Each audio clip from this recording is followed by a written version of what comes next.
بسم الله الرحمن الرحيم سبح اسم ربك الأعلى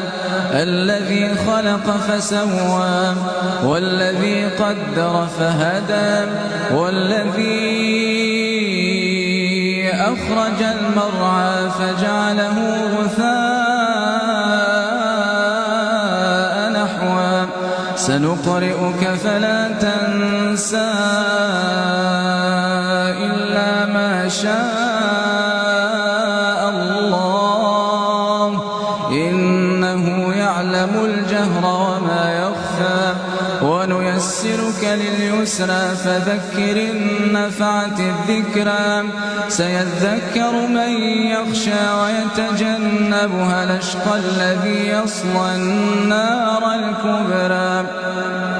ثم لا يموت فيها ولا يحيا قد أفلح من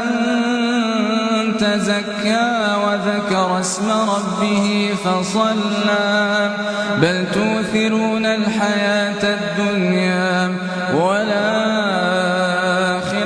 خير وأبقى إن هذا لفي الصحف الأولى صحف إبراهيم وموسى